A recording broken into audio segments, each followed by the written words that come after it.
Boa noite, pessoal. Boa noite.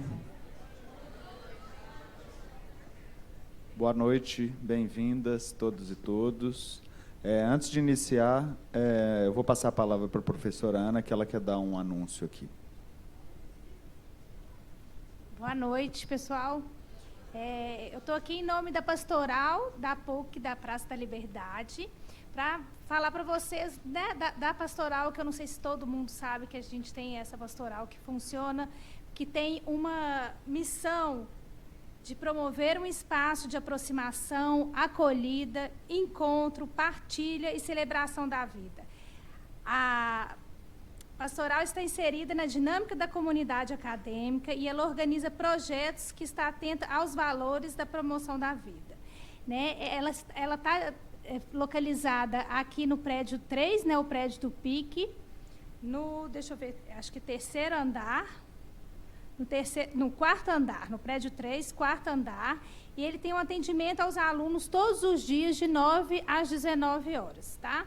Uma das atividades da pastoral é o grupo de vivências, que ocorre todas as quintas-feiras, nessa sala, às 17h30. E esse grupo de vivências é um espaço para o diálogo, para a amizade, para ajudar os alunos que precisam a criar laços, né, tecer relações, né, que através da partilha de vivências, ele tenta aproximar as pessoas, né, principalmente aqueles que vêm de fora, que estão chegando, né, e que estão precisando ser acolhidos. Tá bom? Além de tudo, todas as quartas-feiras, nesse auditório, tem uma missa que fica às 18 horas. Tá bom, gente? Então, se vocês precisarem, sintam-se acolhidos pela pastoral. Obrigada.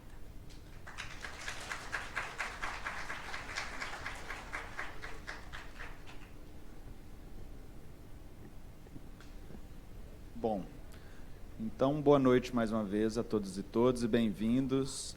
Hoje damos início à nossa terceira apresentação do 13º Seminário Internacional de Arquitetura e Urbanismo da PUC Minas. A disciplina Seminários 1, 2, 3 e 4 é realizada de forma integrada entre as unidades Coração Eucarístico e Praça da Liberdade, intercalando palestras presenciais e virtuais. O nosso conferencista de hoje é o arquiteto e professor colombiano Francisco Pinzón. Arquiteto e mestre em arquitetura pela Universidade Nacional da Colômbia, Pinzón tem tese premiada, A Representação do Vazio, a Casa Altazor. Tem mais de 10 anos de experiência em projetos arquitetônicos, tendo participado de projetos como a Escola La Concórdia, em Bogotá, o prédio da Faculdade de Letras da Universidade Javeriana e a sala de aula magna e arquivo da sede Orinoquia da Universidade Nacional da Colômbia, em Arauca. Entre 2015 e 2016, foi responsável pelo componente arquitetônico urbano da Estratégia de Convivência e Raízes Territoriais da Secretaria Distrital de Habitat de Bogotá, construindo de forma colaborativa, com processos comunitários, imaginários futuros do habitat, a partir de intervenções físicas envolvendo famílias vítimas do conflito colombiano. Fundador do Triptópolis, grupo coletivo de trabalho, pesquisa e divulgação interdisciplinar, que elabora projetos com foco social e de sustentabilidade, liderou projetos arquitetônicos, oficinas, discussões e processos de autogestão territorial. Em 2011, obteve uma menção honrosa no Golden Cube Awards da União Internacional de Arquitetura em Tóquio, Japão, com o projeto Casa Sentires, em Ciudad Bolívar, em Bogotá também. Foi professor pesquisador na Universidade La Gran Colômbia, 2014 e 2015, na Universidade Piloto da Colômbia, 2016-19, e atualmente é professor do mestrado da Universidade Jorge Tadeu Lozano, desde 2016, onde também dirige os trabalhos de graduação em arquitetura.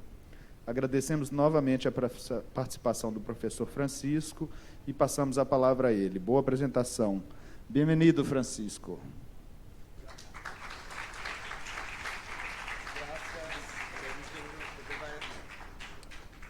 Boa noite a todas, a todos. Muito obrigado por estar aqui. Não falo português, infelizmente não falo português. Eu vou falar em espanhol. Eu vou falar devagar para que você entenda. Vale? Tá bem? Beleza. Estoy muy feliz de estar acá compartiendo con ustedes en este escenario.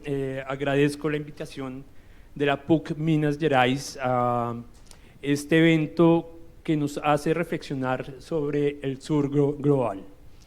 Es de suma importancia entender cuál es nuestro papel en un marco global, entendiendo todo lo que nos une en Latinoamérica y con otros continentes, donde la arquitectura tiene muchos retos que debe asumir desde el saber disciplinar, entendiendo también las dinámicas comunitarias en las cuales se envuelve. Hay una bella frase que decía Rogelio Salmona, un arquitecto bogotano, quizás el más reconocido de la mitad del siglo XX hasta los principios del siglo XXI, que decía que la arquitectura está entre la historia y la geografía. Comparto mucho esa definición, aunque tengo la mía propia, pero en ese punto, cuando se habla de esa relación espacial sobre la geografía latinoamericana o también de otros continentes que están al sur de la línea ecuatorial, es importante entender también esa memoria que nos une, esa memoria que muchas veces se ve desplazada por el afán de querer llegar a un progreso o a una falsa idea de progreso. El día de hoy estoy acá en Belo Horizonte, muy contento de poder conocer presencialmente esta ciudad. Me parece súper importante entender que la experiencia se vive con el cuerpo, con los recuerdos, con las historias, y es en este preciso momento que estoy realmente armando mi mapa de otro lugar del sur global que es Belo Horizonte, agradeciendo un montón a Pedro, a Mario, a Sergio, a Diego, siempre me enredo con Diego, a Fernando, con quien estamos haciendo un gran taller que esperamos que mañana se acerquen a ver los resultados, que venimos trabajando pues también con Rafa, con Raúl, con Mateus y muchas más personas, y pues conectando también, por ejemplo, con Faith acá presente, también aprendiendo de otras dinámicas en diferentes continentes que nos unen a esta reflexión global, que si bien viene del sur, debe ser escuchada en diferentes contextos. La presentación del día de hoy tiene que ver con una dinámica que yo asumo como arquitecto en mi papel de vínculo con las comunidades. Como bien lo leyó Pedro, yo he tenido experiencia con diferentes procesos comunitarios desde la arquitectura, sin desprenderme del saber disciplinar de este bello oficio, para entender cómo podemos llegar a aportar y cómo también podemos aprender de lo que está sucediendo allí. Se hablaba en la conferencia pasada, en la presencial, no en la virtual, en la que tuvimos acá el martes, si no estoy mal, sí, el martes, de cómo realmente el arquitecto debería bajarse de ese pedestal para generar unos diálogos horizontales. Totalmente de acuerdo, pero en esos diálogos horizontales no perder también ese saber disciplinar, ese saber técnico, ese saber que nos une en nuestro oficio. La arquitectura para mí es saber delimitar el espacio en función de un ritual para generar una experiencia evocadora. Si no llegamos a eso, entonces llegamos a contextos a no poder aportar con nada. Entonces, no perdamos nuestro saber disciplinar y bajémonos a hablar con las demás personas. En la calle de Bogotá recuerdo mucho un graffiti que decía: profe, le hace falta calle. Me parece importante, nos hace falta calle para poder entender cuál es la dinámica que debemos transformar. Y es a partir de ello que arrancaré la conferencia de hoy. Creo que me extendí un poco con el agradecimiento, pero simplemente me da emoción. Creo que la gran amabilidad de Belo Horizonte me contagia y por eso pues quería compartir esa reflexión antes de empezar.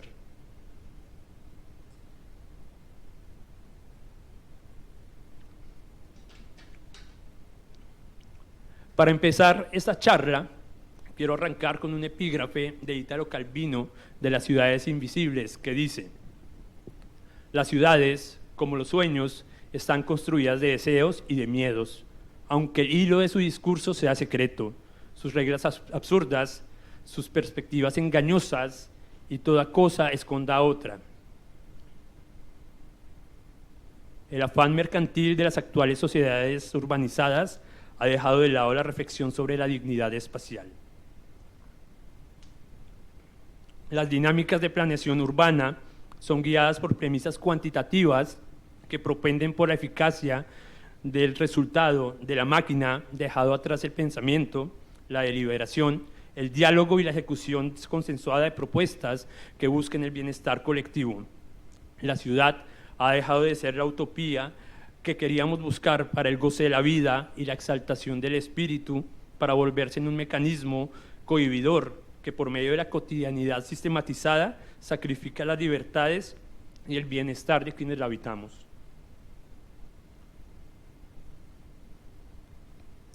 La calidad de las atmósferas espaciales en un contexto urbano contemporáneo, como lo es Bogotá, el bogotano, o muchos de los contextos de las ciudades latinoamericanas o del sur global, parece haber sido desterrado al mundo de las ideas de Platón.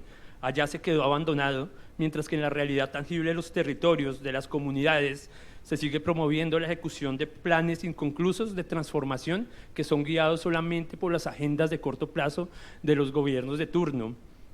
¿Qué pasa allí? Las cifras son lo que cuentan y no se fomenta el sentido de pertenencia, la capacidad de arraigo y realmente una construcción estructural del hábitat, del territorio. Entender que el hábitat está más allá de las unidades habitacionales y es una lectura del paisaje, es una lectura de la naturaleza, es una lectura de los vínculos que tenemos con otros seres humanos. Esta palabra que está allí, planeación urbana, la coloco como un interrogante.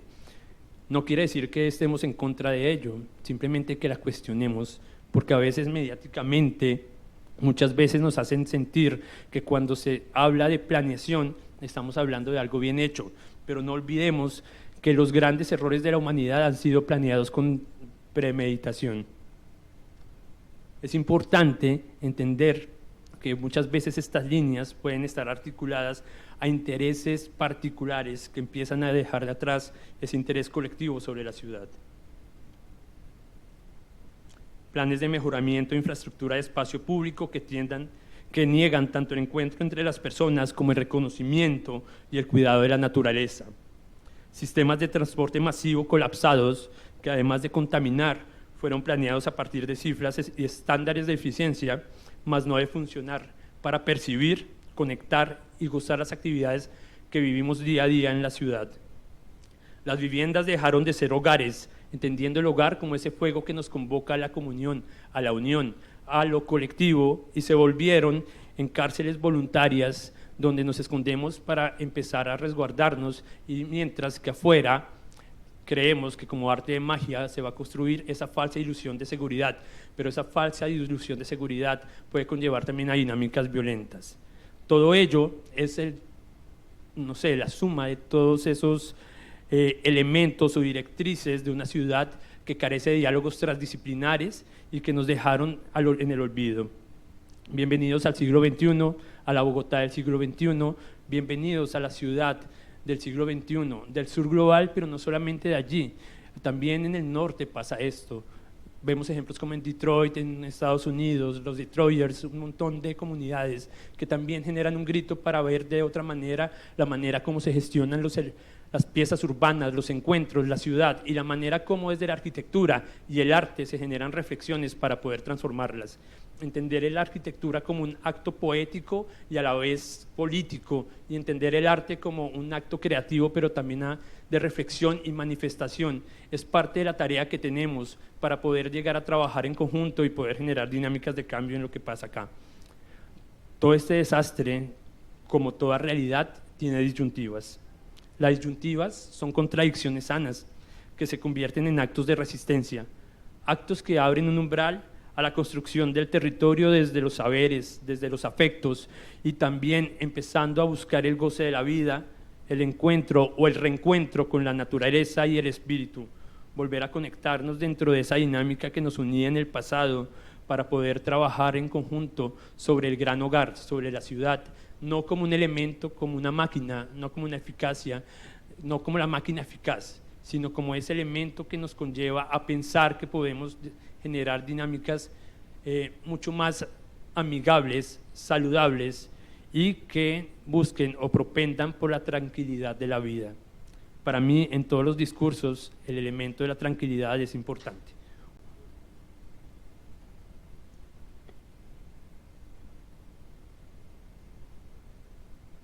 Listo. Quería cambiar acá para poder moverme un poco después de esta introducción donde quería hacer énfasis sobre esa crítica a las dinámicas urbanas que muchas veces se ven pensadas sin los diálogos transdisciplinares en los cuales nosotros debemos estar. Hablaba hace pocos días en el taller que estamos llevando a cabo, Parada Estar Urbano, sobre cuántas veces nosotras y nosotros hemos tenido diálogos con diferentes personas que están desarrollando los proyectos urbanos desde nuestra cotidianidad. No existen. Muchas veces se ha manoseado esa palabra que se llama participación para generar simplemente una condición política, pero realmente las dinámicas colaborativas de la gestión territorial están totalmente ausentes y no pasa en la realidad tangible de lo que se está creando. La mala arquitectura es un crimen, porque afectamos la cotidianidad de las personas. Es importante generar esa reflexión frente a lo que está pasando.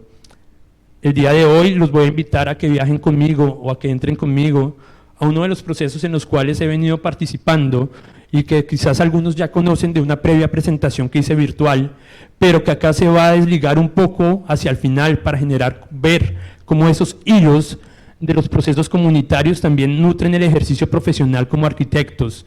Alguna vez me encontré con alguien en la Facultad de Arquitectura de la Nacional y me decía, hey, pero tú, a ti que te encanta componer, diseñar, me gustan tus proyectos, ¿por qué estás metido en procesos colaborativos comunitarios? Yo decía, ¿qué? O sea, justo esos procesos colaborativos comunitarios son los que demandan más creatividad, son los que demandan poner, digámoslo, toda la capacidad compositiva que como arquitectas y arquitectos tenemos para poder solventar todos los problemas que se generan en diferentes contextos. Hay que romper, digamos, ese mito, no sé si acá pasa, o sea, lo hablo desde el contexto colombiano, no sé si acá en Brasil también se genera de pronto ese diálogo, pero es algo que, digamos, hemos venido trabajando y mostrar cómo también desde esa exploración compositiva arquitectónica, como es de la exploración artística, podemos generar esos vínculos que puedan trascender en la vida de las personas que están habitando sus hogares, sus territorios, la ciudad y también el campo. Para contextualizar, quiero hablar un poco de dónde estamos parados. Estamos parados en la ciudad de Bogotá, no sé si tienen contexto sobre ella, pero bueno, acá la imagen se ve un poco más clara de lo que yo veo en la pantalla. Voy a señalar acá, sobre todo este costado oriental, me toca alejar un poco, disculpe, sobre todo este costado oriental hay una gran montaña que al final termina marcando el crecimiento lineal de Bogotá de norte a sur y cómo se ha venido explayando sobre el occidente como una mancha de aceite que está delimitada o que está frenada por la huella o el meandro del río Bogotá.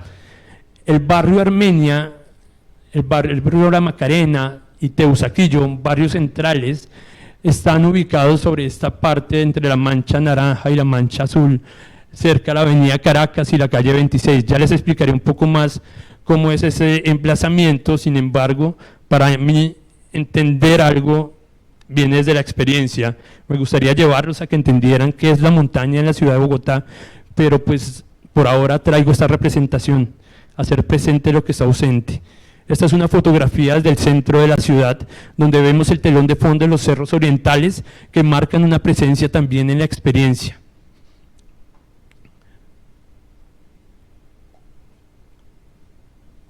Esa experiencia que tiene que ver con la geografía, esa experiencia sobre la cual las dinámicas humanas se han posado y esa experiencia sobre la cual nosotros seguimos trabajando. Esa huella que está gritando en contextos que muchas veces son sordos, que la naturaleza debe volver a estar presente. Hay muchos debates con relación a eso, contextualizando un poco. Desde esa montaña vienen un montón de escorrentías que se generan con los ríos que la ciudad tristemente fue tapando. También veo que acá se taparon muchos ríos, acá dejaron la señal por lo menos, en Bogotá no. En Bogotá toca tener como una lectura mucho más precisa para saber que estuvieron allí. Sin embargo, muchos de los planes que se están elaborando ahora intentan recuperarlo, pero a partir de una canalización que no respeta el movimiento natural del agua, o sea, los meandros, su sinuosidad tan importante para tejer y armar territorio, están sofocados por la eficacia de seguir construyendo. Hay un problema con las vertientes de agua porque las zonas verdes han sido tapadas por darle paso al carro, lo cual genera inundaciones y genera también que los corredores bióticos desaparezcan. Esta imagen es bella y trae, digamos, una reminiscencia. Sin embargo, la ciudad tiene unas problemáticas que se ven en el día a día de las personas que la habitamos, territorios ya sea en la periferia o en el centro. Y allí hago una pausa. Hablo de la periferia o en el centro porque muchos de los procesos en los cuales he trabajado desde la autogestión, en algunas ocasiones desde la institución, han tenido que ver con procesos colaborativos de transformación territorial en la periferia. Digamos, en la periferia donde están los proyectos o las grandes superficies explayadas de viviendas con autoconstrucción. Sin embargo, es curioso, o les digo, todo lo que me ha llamado la atención y la reflexión de trabajar en este barrio. En el barrio Armenia estuve viviendo por un periodo de tiempo. En el barrio Armenia empezamos a encontrarnos diferentes personas que trabajamos en procesos territoriales, desde la autogestión, en diferentes lugares de Bogotá, pero empezamos a vivir allí. Y empezamos a cuestionarnos sobre cómo de pronto el querer hacer bien las cosas en otros contextos nos estaba generando también otro problema, y era que cuando nos íbamos los procesos decaían. Entonces estábamos replicando dinámicas paternalistas en la gestión territorial y en cómo transformamos la ciudad. Eso se volvió un laboratorio y una gran reflexión para mí. En los diferentes territorios hay saberes populares que también se nutren con los saberes técnicos, y es importante tenerlos en cuenta para que puedan ser sostenibles. Acá, el barrio Armenia, que está entre la calle 26, que va de oriente a occidente, y la avenida Caracas, que va de norte a sur, está rodeado por diferentes piezas que tienen una espacialidad muy diferente. Ese barrio de vivienda, que tiene casas entre 2 y 3 pisos y edificios de 4 a 5 pisos, marca un tesoro muy valioso dentro de la ciudad, y está rodeado por esa historia contenida en el cementerio central, y que está resistiendo los embates de la especulación inmobiliaria que hay alrededor, la entelequia del centro financiero, que tiene buenos ejemplos de arquitectura moderna, pero que también genera un fuerte empuje en la especulación inmobiliaria. Y hacia el norte vemos el barrio Teusaquillo, donde en Bogotá se dio un fenómeno entre los años 30 y 40 de manejar un estilo de casas Tudor inglesas que empiezan a aparecer y a configurar unas espacialidades que fueron para la élite del momento, que posteriormente se desplazó. La ciudad siguió creciendo más hacia el norte, y estas casas empezaron a deteriorarse en algunos contextos, empezaron a subdividirse por herencias y empezaron a transformar entonces ese tejido que estaba bien pensado. Tenía antejardines, franjas de paisajismo inmobiliario, tenía árboles en las vías, y actualmente pues es un poco triste ver cómo se ha venido deteriorando y continúa, porque hay un deterioro programado. Si bien están declaradas patrimonio, no hay quien responda por ellas, y al no responder por ellas se deterioran y llegan las constructoras, las tumban y construyen edificios altos. Tristemente, la normativa urbana en Bogotá está muy ligada a las administraciones de turno. No hay como una separación contundente, y eso hace que muchos de los proyectos que se hagan correspondan a favores políticos y no a una idea de ciudad totalmente direccionada. Es allí, en este contexto, como les mencioné, donde todavía se ve esa lectura de ese verde en algunos de los parques, que está esta isla, un diamante, ¿no? Un diamante que tiene una estructura urbana de ese urbanismo que llamaban urbanismo higiénico en ese momento, que tenía que ver mucho con la dinámica de la pandemia de la fiebre española que se dio a principios del siglo XX, hacia el 18 del siglo XX, que volvemos y replicamos ahorita con lo del COVID.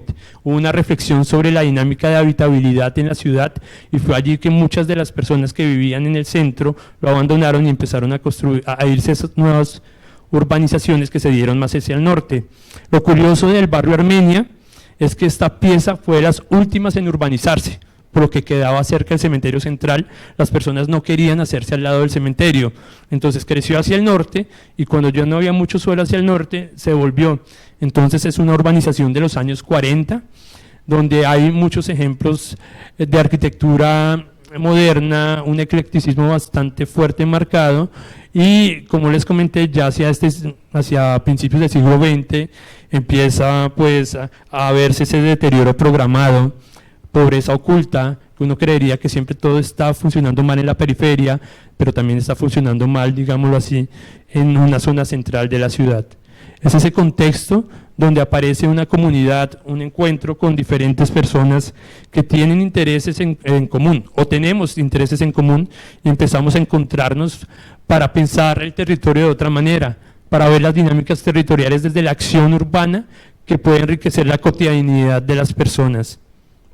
En esa cotidianidad se encuentran o generamos encuentros intergeneracionales. Discutir sobre la ciudad tampoco puede ser un tema generacional, porque tenemos claro, por ejemplo, no sé, un ejemplo que nos atañe a todos, cuando se generan debates políticos en nuestras familias, ¿no? Hay un problema con las generaciones y los más viejos piensan una vaina, los más jóvenes otra. Con la ciudad también pasa lo mismo, y tenemos que empezar a discutir y a dialogar con las divergencias de pensamiento que hay en un contexto tan variado como este. Eso, digámoslo, se volvió una riqueza dentro del proceso que empezamos a estructurar. ¿Para qué? Para generar un enfoque de diálogos y de liderazgos colectivos que pudiesen gestionar las transformaciones del territorio desde el imaginario de los habitantes que están en este.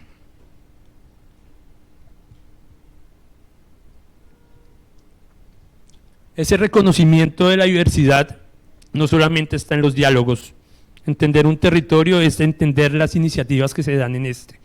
Entender cómo se ha transformado para generar unos planes de pensamiento, reflexión y acción de transformación barrial que puedan estar en sopeso con medio de propuestas técnicas con las transformaciones que se generan o que necesariamente se generan en la ciudad. Es allí que esos procesos orgánicos empiezan a tener fuerza para poder entenderlos como un basamento sobre el cual empezamos a actuar y a proponer dinámicas de transformación barrial. Uno de los procesos que se encontraba en este barrio era Armenia en nuestra casa, previo al encuentro que tuvimos en 2016 y 2017 entre diferentes iniciativas que empezamos a formular, el Circuito Armenia y otros colectivos que empezaron a tener una repercusión tanto en el territorio como por fuera del territorio, y que a la vez se fueron retroalimentando en procesos creativos en la gestión del arte y la arquitectura. Esto se dio a partir de la dinámica de querer ocupar la calle. Hay algo muy particular que pasa acá en Belo Horizonte y que yo estoy encantado, y es que si bien hay puntos donde la ciudad se vuelve muy mecanizada, por lo menos hay una propiedad de algunos, o sea, hay un sentido de pertenencia en algunos puntos, como estar sentado en la calle, estar afuera, el dialogar, la amistad. Desde mi corta vista, también lo digo desde un punto, digamos, muy cerrado, muy angosto, a diferencia de lo que pasa en Bogotá, la ciudad parece haber sido negada a las personas. Prácticamente vivimos en un contexto donde hay mucho miedo, también mucha represión, y donde la gente en la calle pues es atropellada y sacada de ella. Así que salir a la calle y hacer una fogata solamente para manifestar que se necesitan cambios estructurales en la manera como se está planteando la ciudad es uno de los eventos más grandes que me encontré en el barrio Armenia antes de empezar a actuar con mi saber disciplinar. Es decir, había un preámbulo de acciones que no fueron gestionadas desde el saber que teníamos nosotros, sino que fue a ser más bien un caldo de cultivo para entender qué estaba pasando. Otro de los procesos era Armenia en nuestra casa, derivó en Armenias Basura Cero. En Armenias Basura Cero se genera una dinámica de empezar a tener conciencia de los residuos sólidos y orgánicos que se están dando allí, vinculando también a los recicladores, que son personas que son habitantes de calle, que transitan los territorios y que muchas veces son estigmatizados. En este caso, la idea fue generar puentes con ellos, acuerdos con ellos. Allí ya empezamos a estructurarnos nosotros con el proceso del barrio para poder generar esos puentes y también establecer otras dinámicas en las cuales nosotros podríamos vincular a estas personas en los procesos de recolección de residuos, pero a la vez también proponer que participaran en lo que nosotros empezamos a gestionar para trabajar corredores bióticos y tener una responsabilidad ambiental frente a lo que consumimos con el trabajo de las pacas Silva. Las pacas Silva no fue un invento de aquellos que trabajamos en el barrio Armenia, fue un invento de Guillermo Silva, un señor de Medellín que tuvimos la oportunidad de conocer en alguna de las reuniones del barrio, donde se generan unos contenedores como si fuera tapia pisada o bloques de tierra, pero son bloques como una lasaña de vegetación con residuos orgánicos que empezaban a espicharse para generar una paca que empezaba a generar un proceso biótico de descomposición y se volvía abono. Desde eso entendimos que esto se podía volver un elemento de construcción del paisaje. Podríamos empezar a transformar lo que estaba pasando en los parques del barrio, entendiendo que no solamente iban a ser para lo que determinaba el ayuntamiento, la alcaldía, la municipalidad, sino para saber que realmente podríamos gestionar una transformación con propuestas nuevas que realmente cogieran todo esto que habíamos aprendido tanto en la periferia o en el campo. Esto generó diferentes encuentros donde nosotros empezamos a convocar a partir, digamos, del juego, cómo podríamos encontrarnos cada fin de semana para tener una responsabilidad sobre lo que nosotros consumíamos. La dinámica mecanizada de consumo se veía rota a partir de generar estas pacas digestoras que al final terminaban nutriendo los jardines urbanos que también empezamos a configurar, a construir. Las pacas de por sí también pueden retroalimentarse y se vuelven en sí un abono donde puede crecer vegetación o uno se puede llevar el abono. ¿Qué hicimos en Armenia? En Armenia empezamos a configurar los procesos que se daban tanto en el proceso de las pacas con lo que estábamos mirando con otros actores que se articulaban a la transformación físico-espacial del territorio. Es allí donde entramos con fuerza un derivado de Triptópolis. Triptópolis es el grupo de trabajo y colectivo que fundé con unos amigos ya hace bastante tiempo, desde la arquitectura, pero que siempre nos vinculamos con otros saberes disciplinares, como la psicología, en un proceso que hicimos con niños en Ciudad Bolívar, cuando diseñamos la sede de su fundación, con antropólogos, con sociólogos, con abogados, dependiendo del proyecto que estamos o que queremos establecer y la dinámica que queremos transformar, porque creo que cada proyecto transforma y eso era lo que buscábamos. Acá en ese derivado fue un pequeño colectivo temporal porque nos unimos para un preciso proyecto que fue una transformación del parque Pony allá en el barrio Armenia, que se llamó Armenia Nuestra Casa, Arma tu Parque.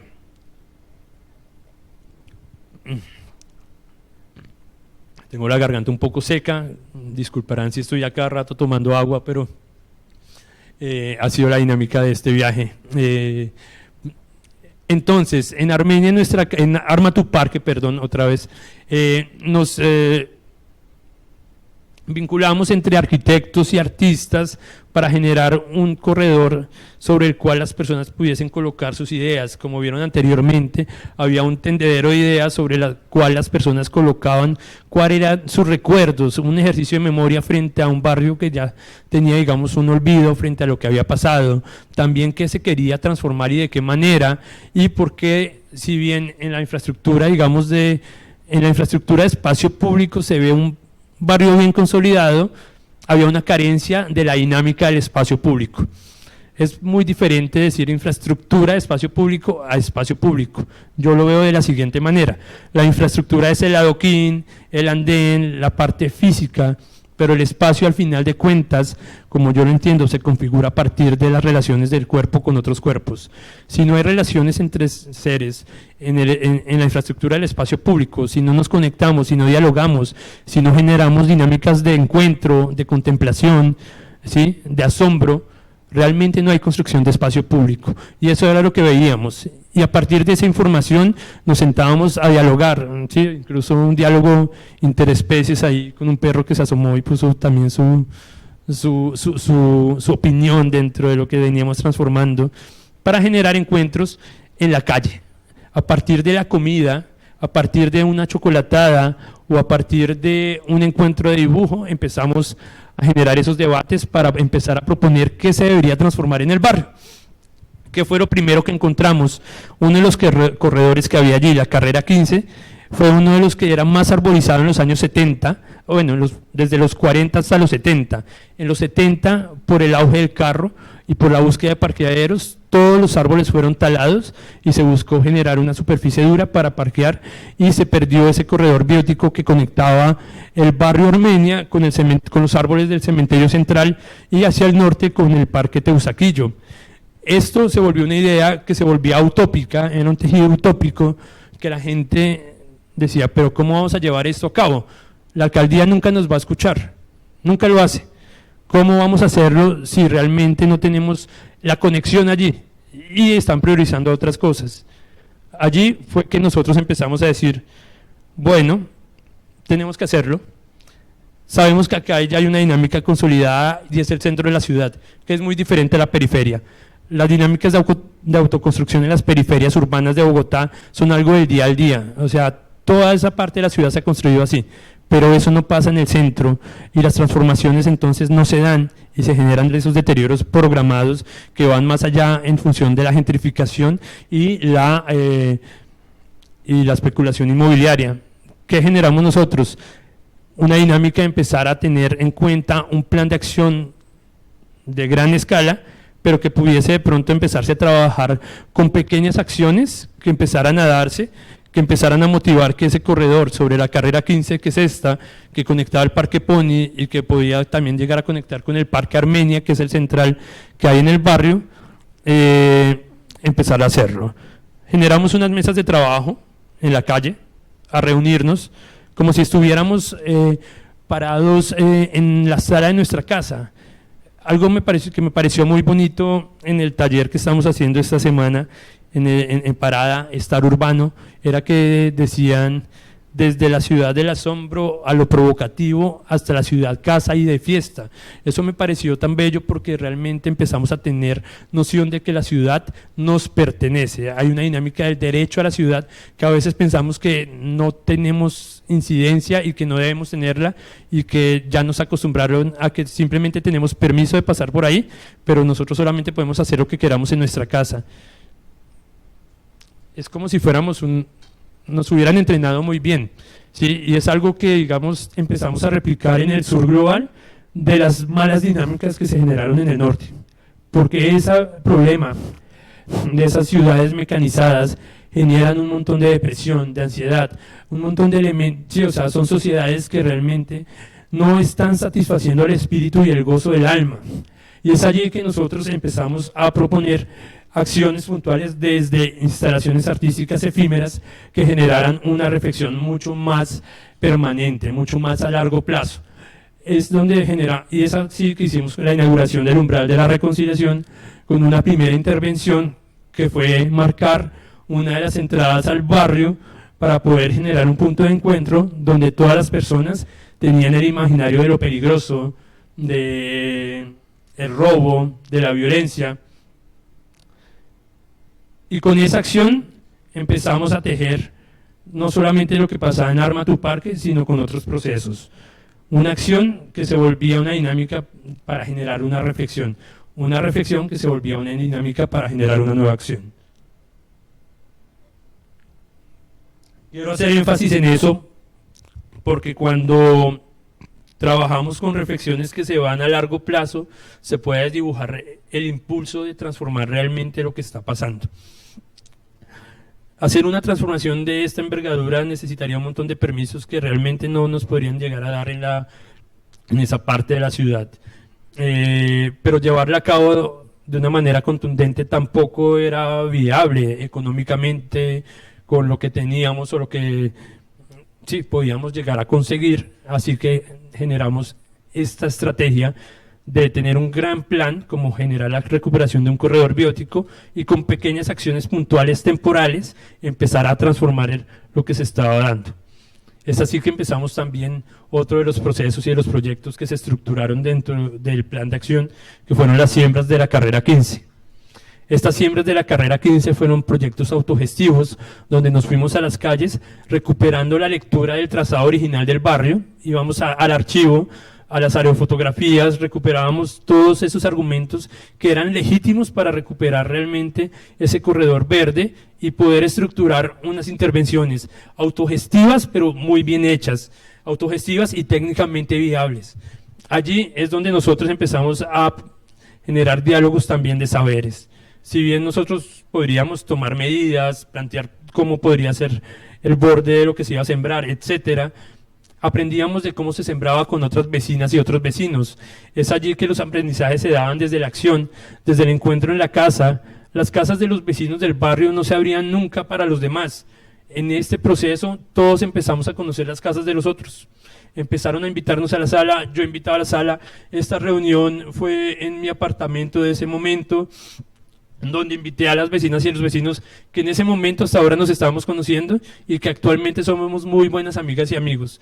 Entonces eso se volvió algo muy bello. Incluso ahora yo ya no estoy viviendo en el barrio Armenia, vivo en La Macarena, que es cercano a ese barrio, pero voy muchas veces a las actividades y seguimos trabajando procesos con ellos y prácticamente me dicen que soy como el hijo adoptado, que siempre puedo volver, que soy parte de la familia del barrio, y eso es algo muy bello porque me recuerda a mi barrio de la infancia, donde el juego era importante y todos se conocían entre todos, y que cuando crecimos nos desvinculamos en el afán diario del trabajo, etcétera, y ya no se daba ese espacio del recreo, del ocio, del poderse echar en unos bultos de tierra a descansar. Me encantaría estar como esa niña en este momento porque estoy con un día que fue muy agotador, ha sido muy agotador, muy bacano, muy legal, muy chévere, pero pues obviamente el físico, además que, no sé, ya no soy tan joven como antes, entonces ya se empieza a sentir un poco más lo que va pasando.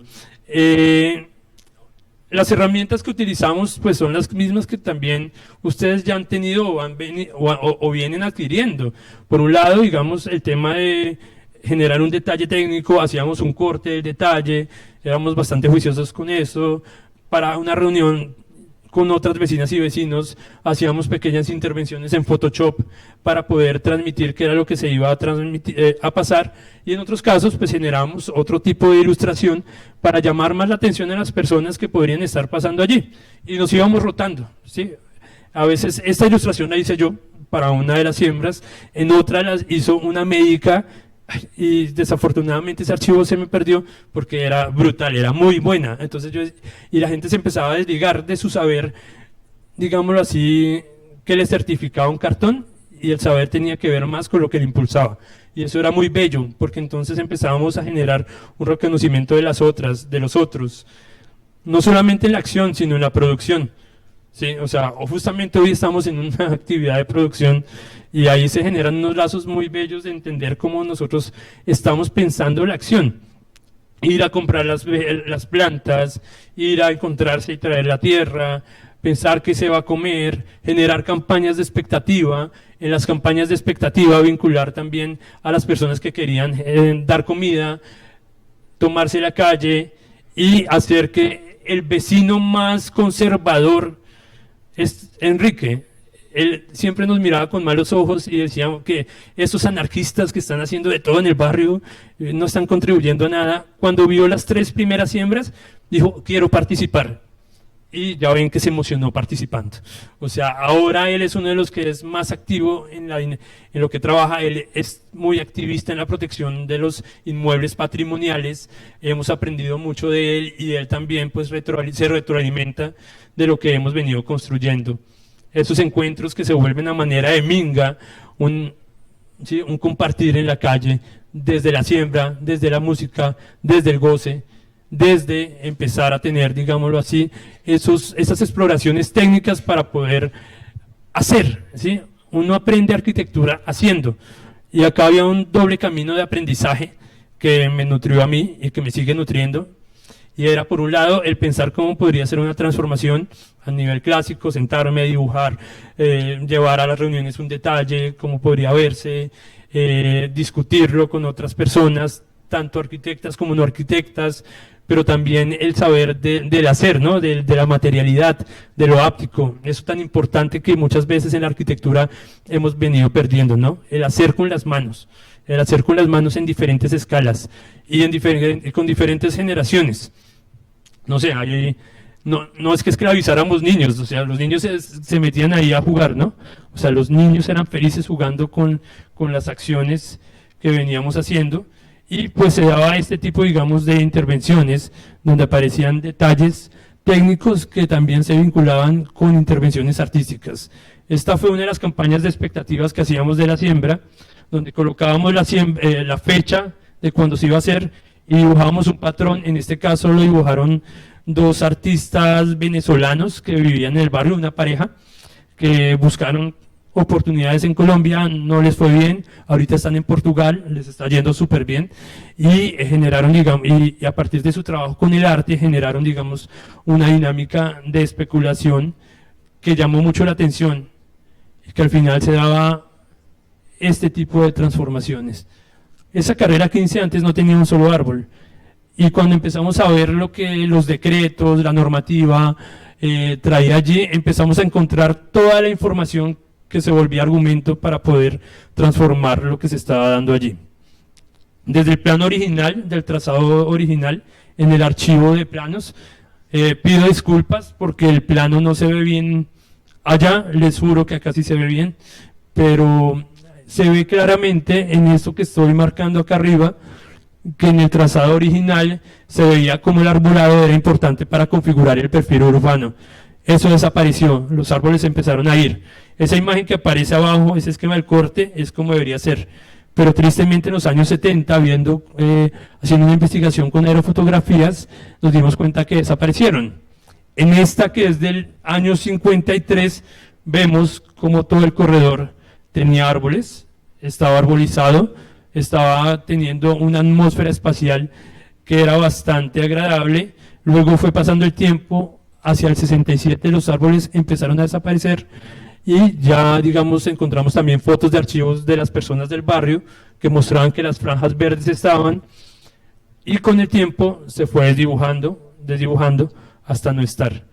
Esto fue lo que nos encontramos en el 2016. Y esto fue lo que pensamos que queríamos hacer. Coger este andén.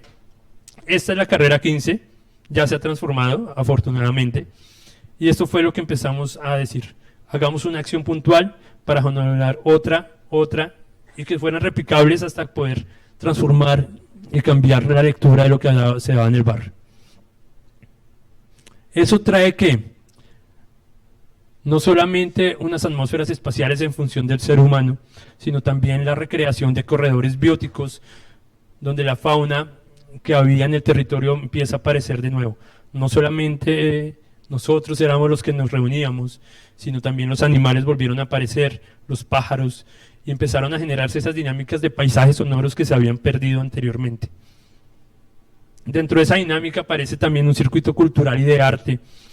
Prácticamente este fue el germen de lo que es mi taller de arquitectura actualmente. En mi taller de arquitectura es una casa donde compartimos espacio con 3 artistas, un diseñador industrial carpintero y un arquitecto, y donde generamos saberes transdisciplinares para poder gestionar diferentes proyectos.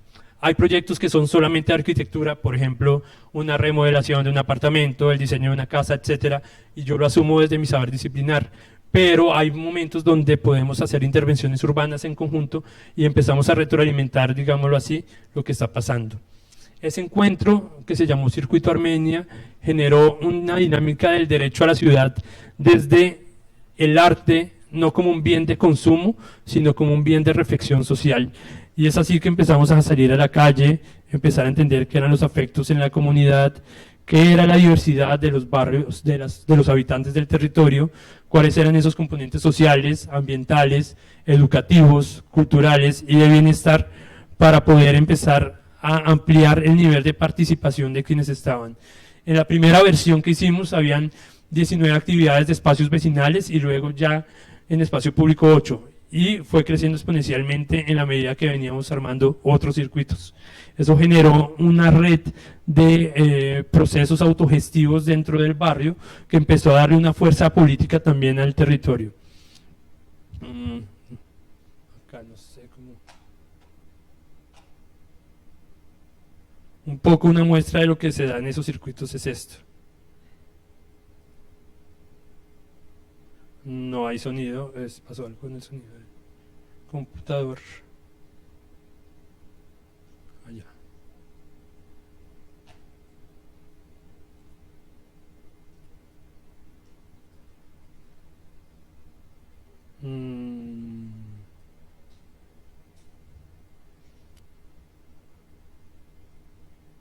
¿Vos se sabe cómo se arregla el sonido?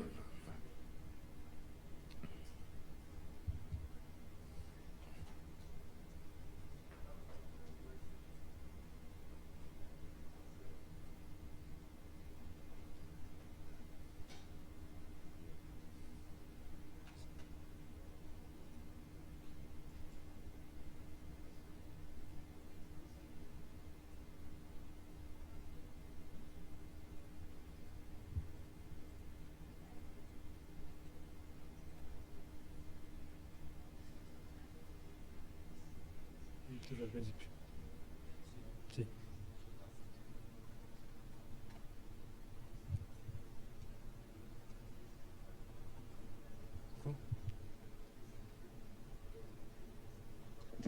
Você consegue aumentar o som aí da cabine?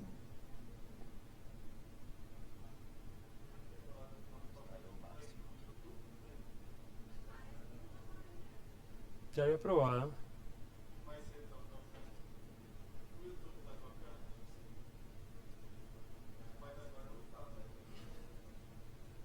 Bueno, no importa, imaginémonos el sonido, o sea, no nos vamos a detener por eso. Ya lo había probado antes, pero no sé qué pasó.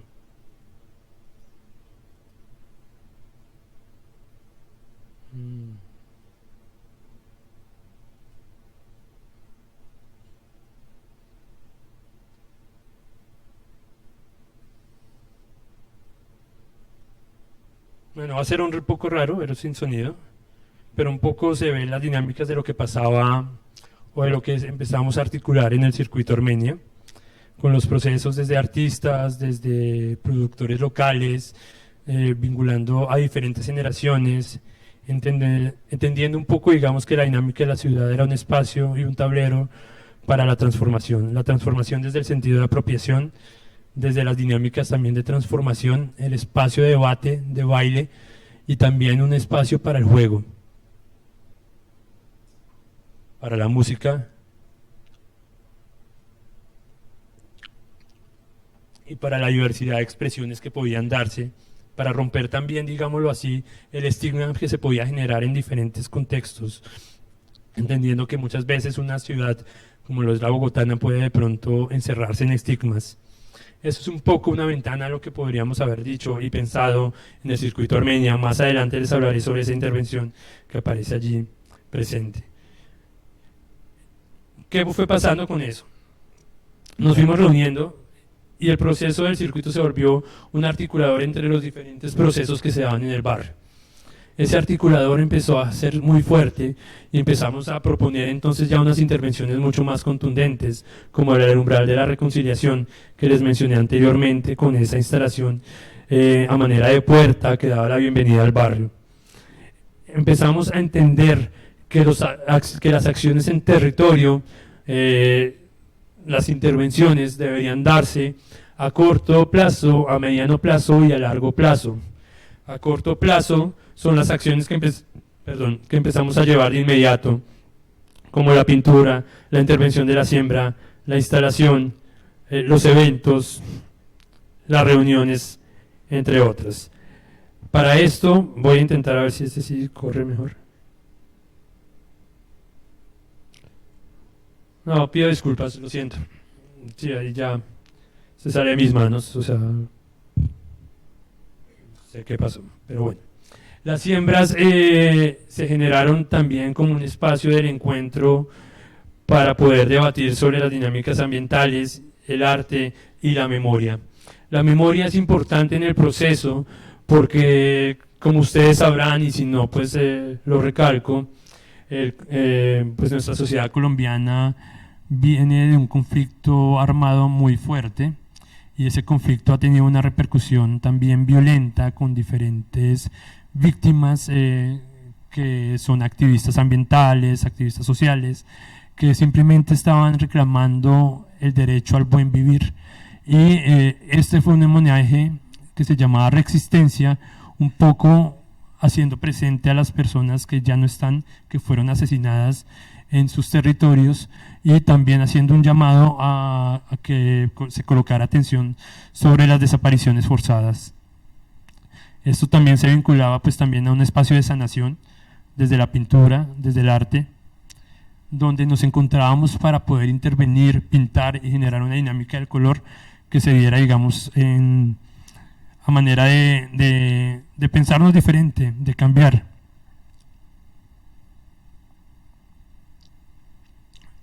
Y también proponer un homenaje a aquellas personas que ya no nos acompañan. Estas dinámicas a corto plazo también se proponían para generar unas transformaciones futuras a mediano plazo con diferentes proyectos, como empezar a intervenir en las plazas con mercados continuos, donde se mezclaban productores locales con productores rurales. Empezamos entonces a generar un laboratorio de mercado apropiándonos de la calle. Muchas de las personas les parecía increíble esto porque preguntaban, ¿y cómo fue el permiso para eso? Nosotros, nuestra dinámica o nuestra estrategia fue como, es mejor pedir disculpas que permiso. ¿Sí? Y actuábamos directamente, y muchas veces nos encontrábamos, un par de veces la policía quería obstruir, y habían personas un poco más diplomáticas que yo que lograban hablar con ellos y lograban persuadir, y en otras ocasiones pasaba cosas particulares como que, no sé, me pasó una vez en una siembra que llegó la policía y dijeron, ¿quién está liderando esto? ¿Quién es? Y me llamaron a las vecinas a mí, y yo venía con todo mi discurso del derecho a la ciudad, de la arquitectura por el buen vivir, etcétera. Y lo primero que me dice el policía es, me gustaría hacer esto en mi barrio. Yo como, wow, bueno, de una, chévere, bacano, invíteme. Nunca me invitó, pero bueno. Y esas acciones a largo plazo que ya se vuelven en esos planes de transformación que pueden estructurar una mejor ciudad. Otra de las ahí es donde empezamos a ver cómo realmente nosotros podemos empezar a mezclar y aprender de los procesos sociales, también para nuestros procesos compositivos arquitectónicos, y desde los procesos compositivos arquitectónicos y las intervenciones artísticas apoyar a los procesos sociales. Acá les voy a mostrar una introducción sobre las vibraciones topológicas, que tiene que ver con esa exploración que he venido haciendo de tiempo atrás, con entender qué es la lectura del espacio y el dibujo propio del espacio, ¿sí? Entender cómo realmente uno dibuja y entra a un umbral donde empiezan a aparecer, digámoslo así, espacios que empiezan a tejerse, como decía Italo Calvino en algún momento, esos hilos escondidos, donde empezamos a generar esa topografía, empezamos a generar esa dinámica de umbrales, y cómo dibujar el espacio puede hacer presente realmente nuestro saber disciplinar en lo que nosotros hemos dejado de perder. Esta pequeña introducción a las utopías, a las vibraciones topológicas, tiene que ver con la exploración artística que se empezaba a dar a partir de entender los detalles que hacíamos en el barrio. Por ejemplo, los bordes de las materas fueron unos bordes metálicos que diseñamos para poder contener la tierra, y ese mismo detalle fue un desarrollo que empecé a utilizar en una de las intervenciones en un edificio patrimonial. La técnica empieza entonces a volverse un elemento de comunicación de nuestro saber disciplinar para poder entrar a dialogar con las personas. Esa animación que mostré previamente se materializó en esta otra intervención, que era un umbral al más allá, que tenía que ver con un ejercicio de la memoria, y también con un fuego que empecé a generar a partir de una torsión de unos hilos rojos que rememoraban un poco un espacio que fue dado para la muerte en mediados del siglo XX en Bogotá, con el Bogotazo, y cómo ese movimiento podría llegar a sanar. Entonces, las vibraciones topológicas se vuelven un ejercicio compositivo como acto de sanación, desde mi manera de ver. Hay un amigo que me dice que yo tengo una obsesión formal, ¿sí? Entonces me dice, más bien usted no le debería llamar a su trabajo vibraciones topológicas, sino obsesiones formales. Y yo me puse a pensar y de pronto sí tiene razón, porque todo esto que empieza a aparecer allí, lo empiezo a replicar en otro tipo de intervenciones, en otros contextos, donde también hacemos ejercicios de memoria, y al final yo me llevo todo este saber para el taller. Entonces veamos cómo los hilos van de un lugar a otro. Sí, en mi atelier en Bogotá, yo tengo diferentes cubículos que tienen su propia atmósfera, un poco unos para leer, otros para dibujar, otros para sentarse y contemplar. Acá están el de leer y el de dibujar, que al final de cuentas empieza a arrojar también reflexiones en lo que uno empieza a trabajar. En el taller empezaba a mirar cómo podían darse esas intervenciones y se hacían unas maquetas, pero a la vez, por ejemplo, estaba trabajando un proyecto para el proceso de comunidades negras del norte del Cauca, un proceso comunitario de comunidades que han sido desplazadas por la violencia, y empieza a aparecer el diseño del refugio. Posteriormente aparece el proyecto, o en paralelo, una remodelación del taller de una artista bogotana que me encargó su proyecto, y veo como el mismo detalle que había utilizado para la instalación y para la siembra se vuelve un saber que puedo replicar en el detalle de la escalera, y cómo las obsesiones formales en este pabellón ambiental que hice para el Goethe Institute empieza a aparecer entonces también en la recopilación de todas las exploraciones que veníamos haciendo. Es decir, ver cómo la arquitectura empieza a tener también un papel importante, o sea, entender que los procesos colaborativos comunitarios necesitan del saber técnico, no lo olvidemos. O sea, hay que tener una sensibilidad, hay que tener realmente un vínculo fuerte y saber también que el saber disciplinar puede entrar para actuar, y cómo también empezamos a nutrirnos de lo que empieza a aparecer en los procesos para poder vincular también lo que sabemos a los procesos comunitarios. Esta imagen viene después de una reflexión. Esto ya tiene que ver con una propuesta que estamos trabajando en el barrio La Macarena, que era como un manifiesto contra Archigram, o sea, contra el Walking City, con la máquina que consumía todo, y era una máquina que entonces recopila, ya no tanto para alimentar al monstruo ciudad, sino que recupera los relatos para volverse un parlante y transmitirlos y generar una dinámica de memoria que va transitando por el barrio. Todo eso vuelve otra vez a lo que pasa, digamos, con los procesos comunitarios. Esas herramientas se vuelven útiles y empezamos a pensar entonces qué podemos tener para aportarle al barrio, para poder, digamos, visualizar las ideas que hemos venido trabajando. El trabajo en sitio, el trabajo en el taller, el trabajo en el andar, empieza entonces a dar unas herramientas que hace que la arquitectura desde el sur global, tenga un caldo de cultivo de creatividad, de experiencias, y sin dejar de lado una gran responsabilidad social y política para poder empezar a entender que todas las personas que están habitando el territorio tienen un derecho a la ciudad, un espacio democrático donde se pueda respirar buen aire.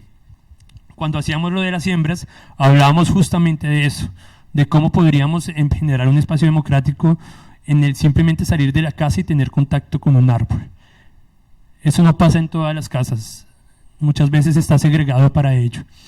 Cómo generar espacios de encuentro en lo que podría haber sido una cancha o lo que es una cancha, y darle un resignificado para que se volviera un espacio de la memoria. Este fue el boceto del Templo de la Memoria, que se construyó previamente, que socializamos con la comunidad para que posteriormente lo materializáramos en una versión del circuito. Y es allí donde empezamos un proceso, como ya de pronto aquellos que están participando en el taller se han dado cuenta que es bastante largo, ¿sí? Pero bastante enriquecedor, donde empezamos a trabajar de manera colaborativa, a transformar esa pieza de cancha y volverla un templo en función de las actividades de la memoria, de invitar a víctimas del conflicto a que narraran lo que les pasaba en la ruralidad, y las personas de la ciudad nos enteráramos de qué estaba pasando y qué responsabilidad teníamos, donde los de la ciudad también compartíamos nuestra experiencia, y desde allí empezar a generar, digamos, ese tejido fuerte, que esos hilos invisibles ya no fueran, como decía Italo Calvino, ya no fueran trabajados desde intereses ocultos y particulares, sino que fueran más desde una dinámica de autogestión, de cambio, de proponer algo, a pesar de que nos estuvieran allí como intentando decir como no pueden estar acá. Esta imagen tiene un detalle pequeño, no sé si se dan cuenta quienes estaban atrás de nosotros en la reunión y se parqueaban solamente como a generar como ustedes no pueden estar acá. Y lo más curioso es que mientras estábamos reunidos bajaron abuelitas, bajaron niños, bajaron un montón de personas y la policía veía como no entendemos, o sea, ¿por qué tienen tanto apoyo? Y al final se dieron cuenta que estábamos en lo correcto, que el derecho a la ciudad es un derecho que incluso ellos también tienen y a veces no se dan cuenta. Entonces eso, digamos, ha sido bastante enriquecedor. Es algo de que las charlas nos empieza, digámoslo, a dar con el empoderamiento, con empezar a generar que la memoria sea el camino y que esto transmita también otros procesos que pueden llegarse a transmitir a otros barrios donde las problemáticas siguen siendo las mismas. Muy desafortunadamente este número ya está por encima de los 1000 de líderes asesinados muertos, y esta imagen es muy contundente. Vemos en la escala del barrio y de fondo hay un edificio que no es malo, es bueno arquitectónicamente si uno lo analiza. Es un edificio que diseñó Richard Rogers. Lo que pasa en el primer piso me parece que fue una buena solución a lo que pasaba anteriormente allí, que era un parqueadero. Lo malo es lo que hay detrás, que es la especulación inmobiliaria que empezó a jalonar, y eso entonces empieza a ser esa gran ballena que se empieza a asomar, ¿sí? Esa ballena que empieza a decir como, oiga, pilas, que yo ya vengo por encima del barrio, y esa ballena es la que se ha venido moviendo con nosotros y que sigue transitando y que seguramente estará en todas las partes del sur global, y que si no nos ponemos atentos, pues y generamos estas charlas, estos encuentros, que no solamente deben quedarse en la reflexión, sino que deberían volverse también en dinámicas de proposición, pues estaríamos condenados a tener peores resultados de las tristezas y de los fracasos que se han vivido en otros contextos. Muchas gracias, muy feliz de estar acá. Perguntas agora. Quem na plateia quer puxar? Quem vai? Fernando?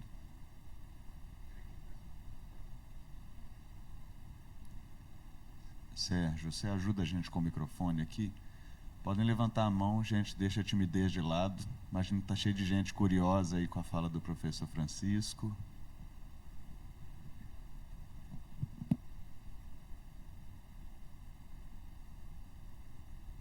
Buenas noches, Francisco. Te parabenizo y agradezco por la charla.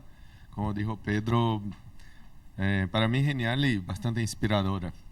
Me alegro mucho de estar con nosotros hoy, y estas semanas como estas, puedo hablar en portugués que va a comprender.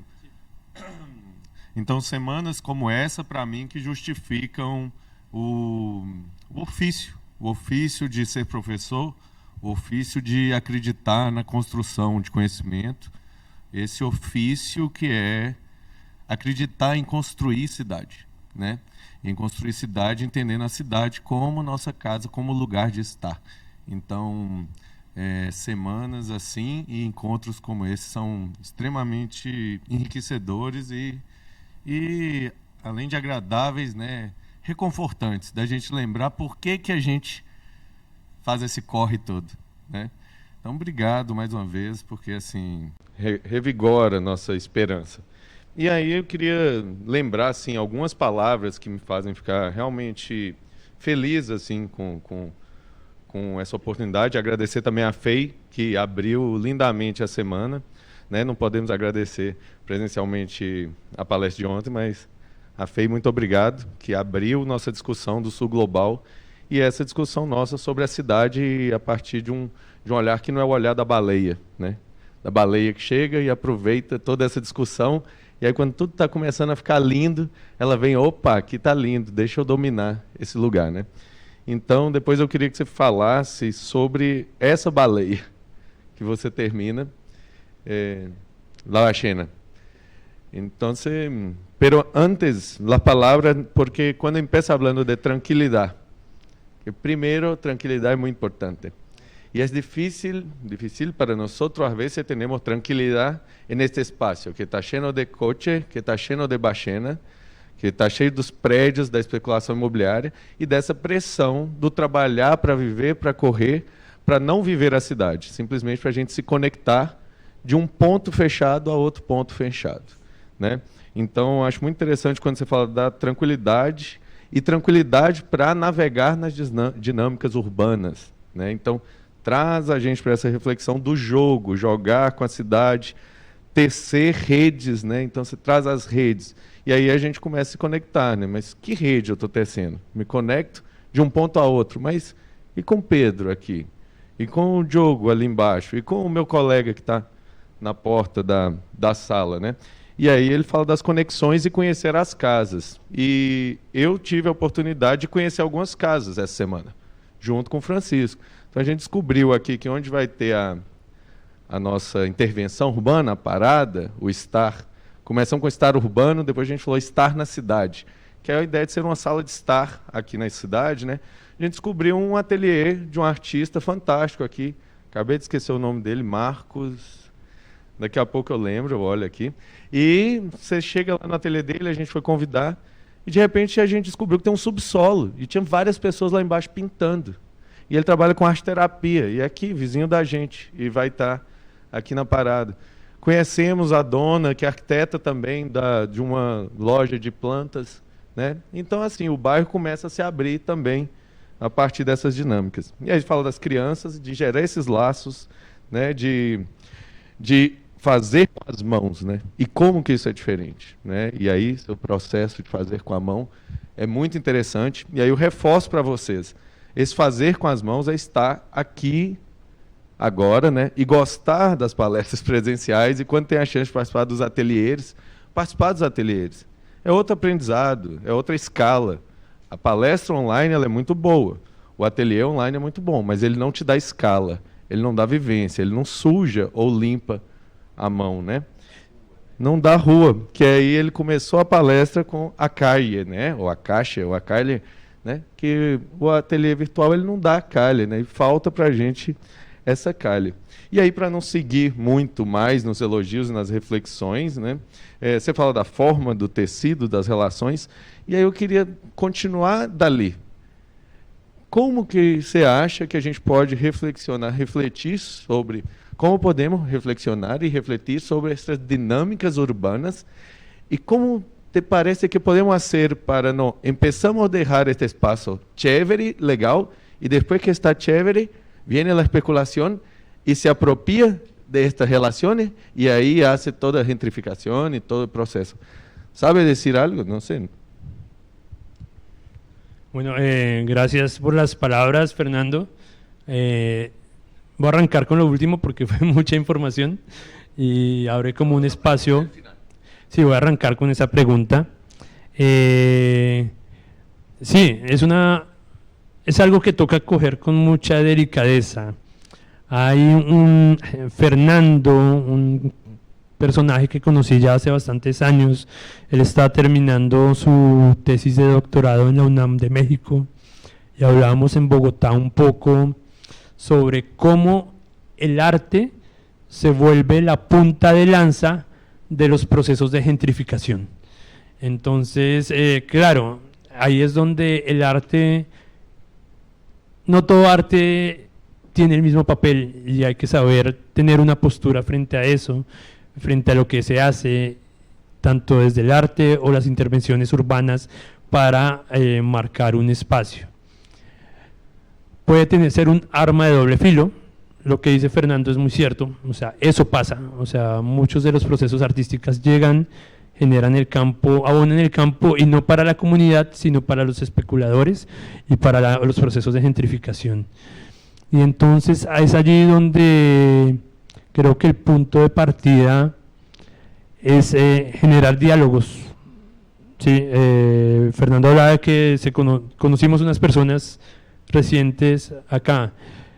Yo creo que un proceso, claro, este es un taller que se ha dado en un poco lapso de tiempo y es como una semilla para abordar procesos de pronto más a largo plazo, y en esos procesos a largo plazo es importante entender las dinámicas previas que pueden estar en el territorio, saber de pronto cómo empezar a tejer con ellos, porque hay procesos de base que ya tienen de pronto como unas raíces muy fuertes y pueden generar que esas dinámicas artísticas, esas intervenciones físico-espaciales no se vuelvan un llamativo solamente para la especulación inmobiliaria, sino para generar ejercicios de memoria y arraigo.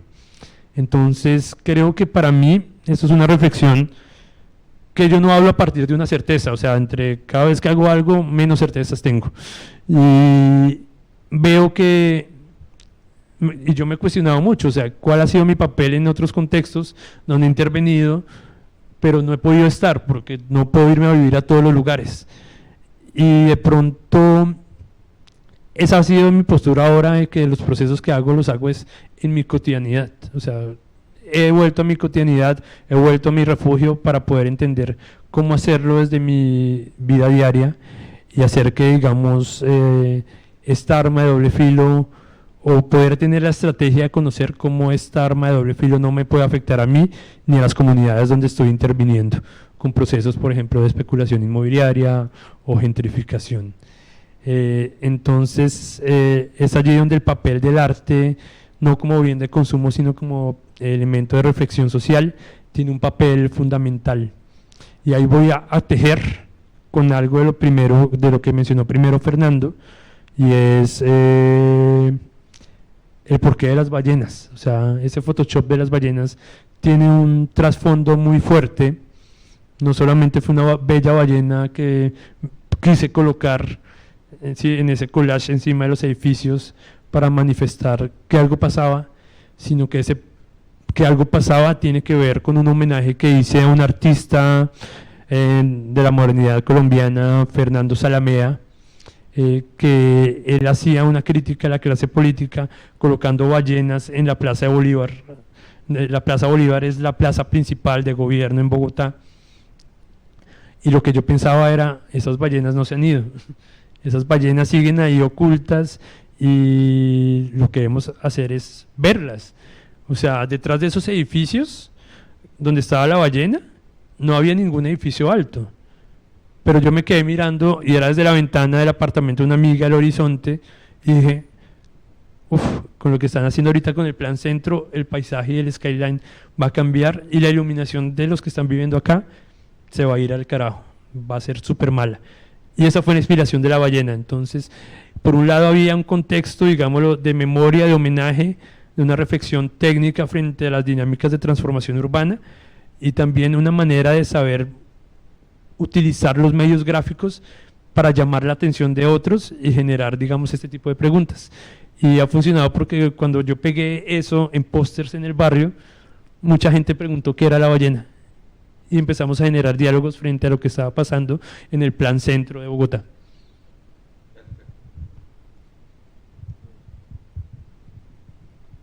Só para fazer a menção aqui, o artista Ateliê Marcos Lima está aqui há 19 anos, ele disse nesse ponto aqui, e ele chama Botânica, a loja de plantas que tem lá. Vamos lá, gente, perguntas? Ou reflexões?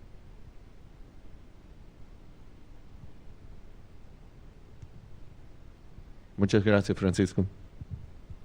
Gracias, Fernando.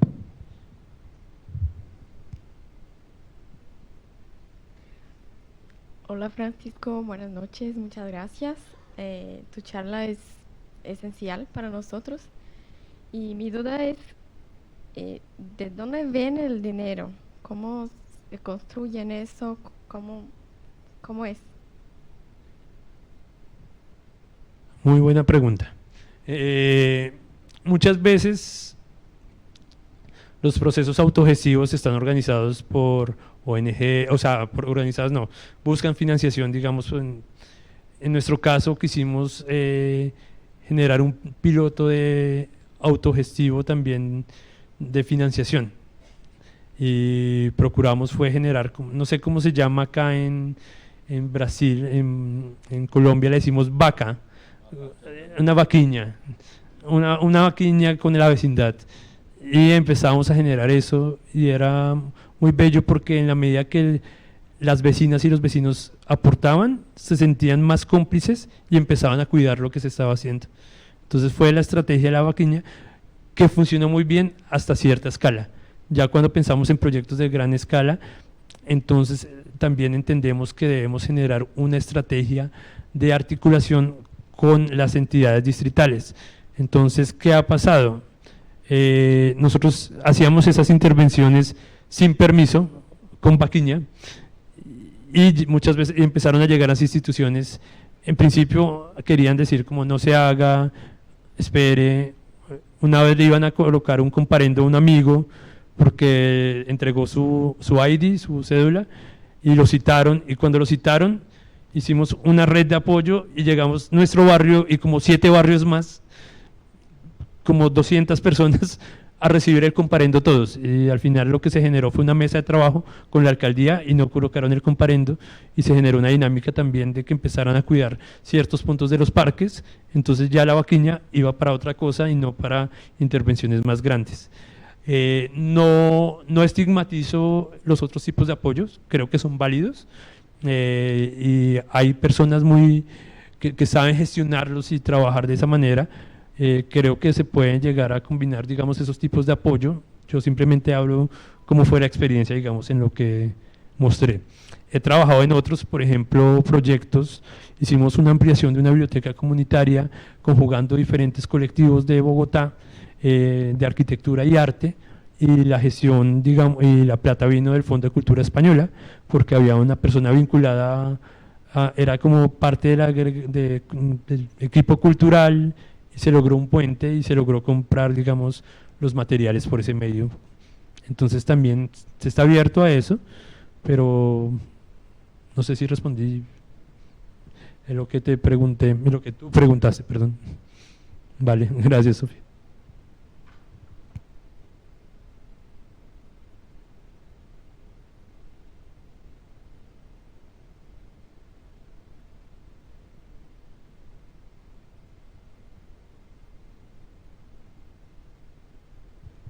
Bueno, Francisco, tem uma?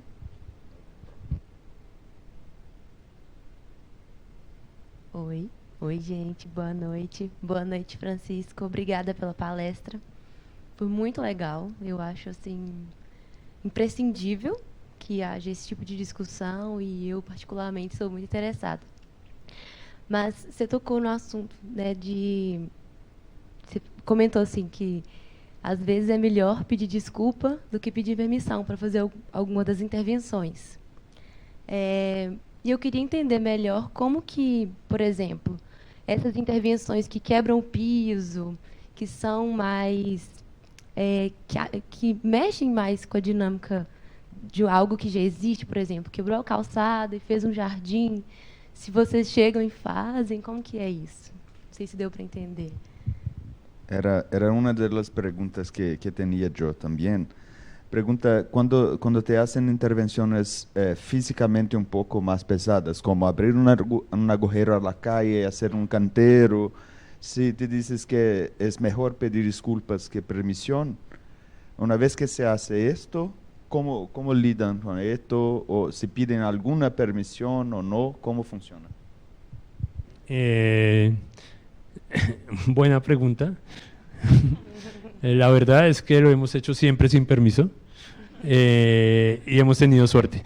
Sí, pero también sabemos de los riesgos que puede acarrear y somos conscientes y estamos dispuestos a asumirlos. O sea, como podrían ponernos una multa, elemento.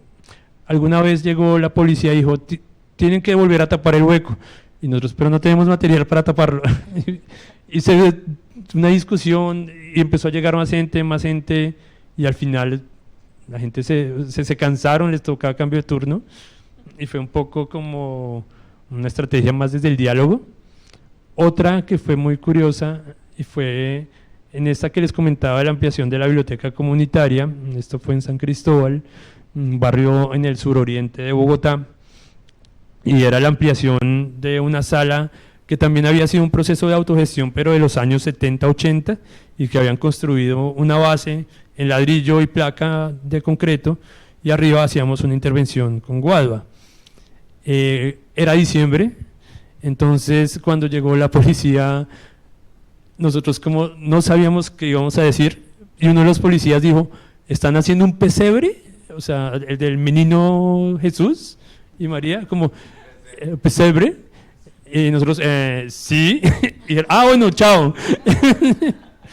Y ahí fue que logramos, sí, pero bueno, igual eso digamos fue como una parte bien, pero también me genera otro tipo de reflexiones porque a veces esas dinámicas disruptivas no siempre salen bien y pueden generar problemas más adelante. No solamente con los permisos que se deben pedir, sino con los diálogos en las comunidades que son diversas y que tienen conflictos entre ellas. Por ejemplo, esta biblioteca desafortunadamente fue quemada en un acto de sabotaje, de violencia, de intolerancia, en una riña entre vecinos del barrio, o sea, o de grupos del barrio que estaban allí. Hay momentos que nos... ¿Cómo? Después, eso fue ya como 2 años después, o sea, la biblioteca funcionó y 2 años después, un día por la mañana nos llamaron y fue como, ¿qué pasó? No, que se encendió y hubo un gran movimiento respaldando porque era muy simbólico y violento quemar una biblioteca, y era una biblioteca que trabajaba con niños, ¿sí? Entonces fue muy simbólico, fue en medio también de todo el debate del proceso de paz que había en Colombia en ese momento. Entonces, esto fue fuerte el acto, pero al final, digamos, la congruencia y la juntanza que se dio alrededor de eso, pues generó una fuerza mayor. En otro momento, nos ha tocado en algunos momentos frenar y ser estratégicos, y también eso nos ayuda a saber cómo intervenir. Una de las intervenciones que quisimos hacer fue una gran siembra, pero era en el cruce entre la avenida Caracas y la calle 26, 2 calles importantes en la ciudad, ahí cerca del barrio Armenia, en una esquina. Empezamos y era un plan muy ambicioso, alcanzamos a hacer el primer hueco, cuando estábamos en el segundo llegaron pero mucha policía, mucha, y era como, no, es que nos llamaron de la Cámara de Transmilenio, que es el sistema de transporte masivo, pero también de la Cámara de la 26, no, pero también, o sea, estábamos expuestos a todas las cámaras, entonces como que generó una alerta muy grande, nos tocó frenar, pero logramos abrir un canal de comunicación con la alcaldía local de ese momento y pudimos hacer la segunda por medio de ese diálogo. Entonces, también es algo de suerte, también conocemos, hay otras dinámicas donde no se cuenta con suerte y acá un gran elemento a favor ha sido los diálogos transgeneracionales, porque cuando llegas a estas intervenciones hay una lectura de que no solamente son estos jóvenes interviniendo, sino está la abuelita, está el abuelo, están los niños.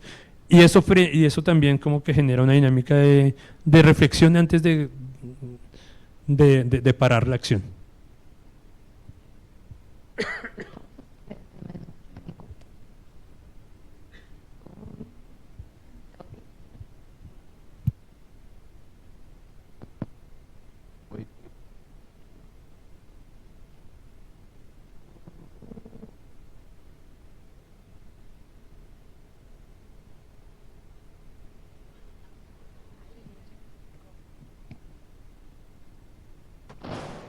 Oi, agora voltou. É um pouco sobre demandas, assim.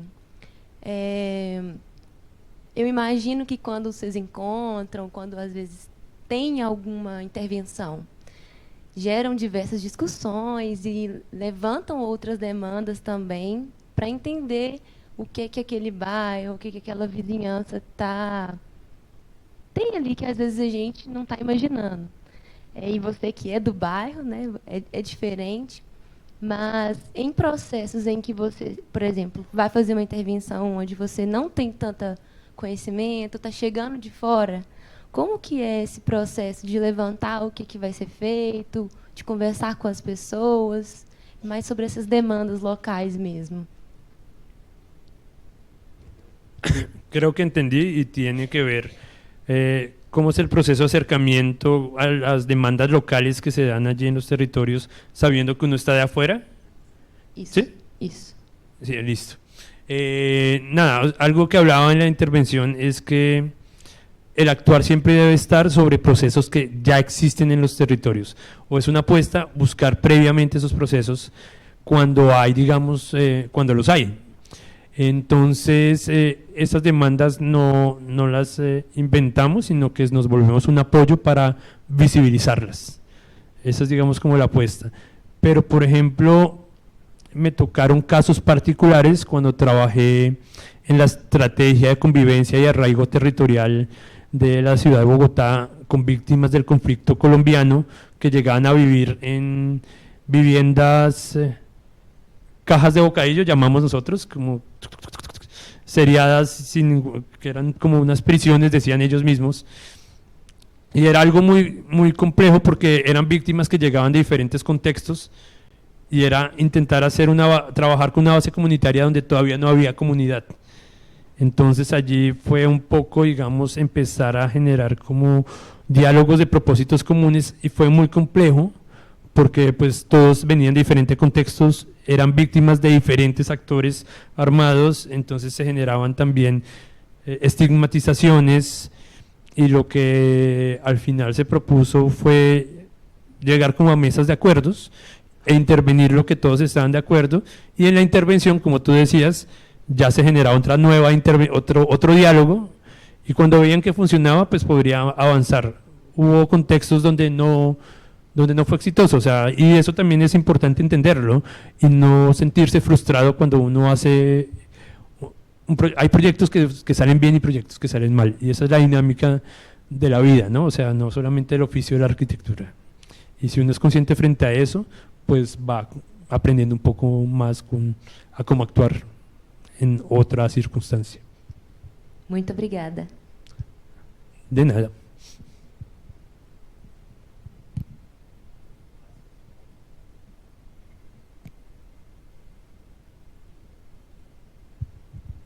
Bueno, para aproximar do fim, vou tentar falar devagar em português para ver se você entende.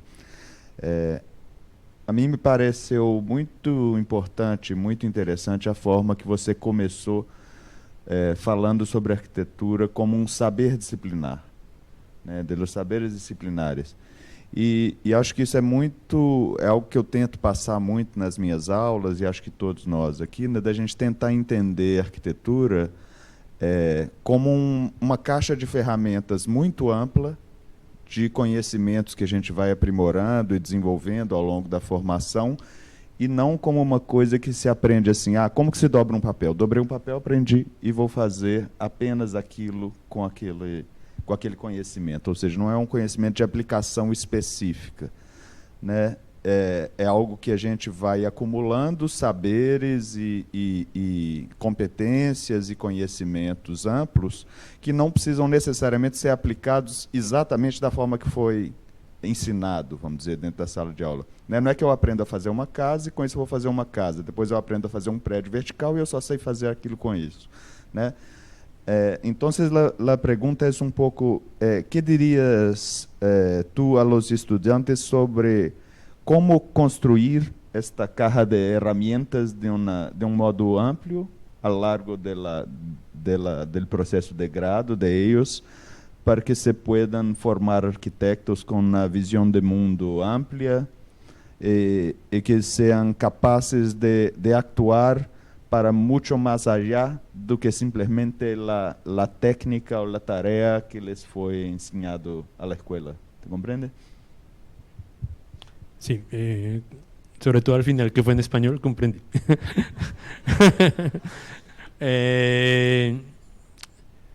Bueno, el consejo, primero es una reflexión antes que un consejo, y la reflexión es que uno nunca termina de aprender arquitectura, no está en un constante aprendizaje de por vida, y las herramientas que uno adquiere en la universidad, incluso el cartón que dice arquitecto, nosotros no somos lo que nos certifica un papel, sino lo que somos ante la vida.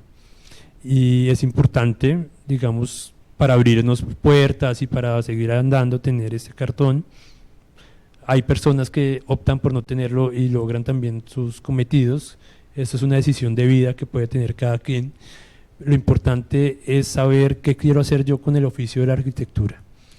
Y muchas veces nos podemos llegar a cohibir y a tener miedo de coger esas herramientas y aterrizarlas al mundo real. El consejo es: láncense, o sea, es importante hacer. La arquitectura para mí sigue siendo un oficio, ¿no? Que uno sigue aprendiendo desde el hacer y desde lo pequeño, o sea, hasta lo grande, colocarle como esa mentalidad de estar resolviendo un detalle técnico en función de un ritual para alguien, y puede ser desde, no sé, o sea, puede ser un proyecto tanto para un proceso comunitario como un proyecto privado, meterle el cariño de transformar el mundo en lo más mínimo con lo que se está haciendo, porque cualquier intervención tiene una afectación en la vida de las personas y todas las vidas son sagradas, son importantes, tienen muchos afectos detrás, tienen mucho que decir, tienen, así no estemos de acuerdo, o sea, para mí las divergencias frente a los pensamientos son muy bienvenidas y a veces me hacen cuestionar, a veces me hacen reír, bueno, pero son importantes, y esa caja de herramientas no es estática y se transforma. Yo me pongo a revisar la caja de herramientas que adquirí durante la universidad y las pongo ahorita sobre mi momento actual, se han transformado un montón, ¿sí? Y las quiero mucho así como se han transformado, incluso algunas se han roto, algunas son nuevas y son parte del proceso. La arquitectura es un proceso, es una escuela. Cuando yo entré a estudiar arquitectura en la Universidad Nacional de Colombia, recuerdo que nos recibió un profesor, Pedro Juan Jaramillo, y nos dice: bueno, están arrancando este bello oficio, yo espero, ya con bastante años, que a los 80 pueda estar diciendo que soy arquitecto. Les queda mucho camino, pelados, todo bien. Y es cierto, o sea, y en un mundo con tanta demanda frente a lo espacial, porque demanda lo hay, recuerden que todos los conflictos tienen que ver con el espacio, con el territorio, con las creencias que tenemos frente al territorio, pues está demandando una reflexión cada vez más amplia, más precisa, y la arquitectura o el papel de las arquitectas y los arquitectos no puede seguir siendo el que resuelve solamente temas técnicos, sino es el que tiene un conhecimento técnico para resolver temas humanos. Encerramento perfeito, então. Muitíssimo obrigado, Francisco, mais uma vez por estar aqui, pela sua generosidade, pelo seu tempo. Muchas gracias.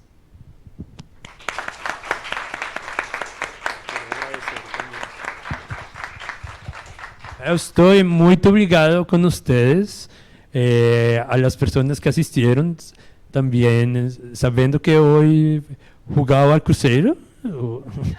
Muito gracias, muito obrigado que hayan quedado. Atlético e Cruzeiro, ok. Muito obrigado doblemente. Gracias.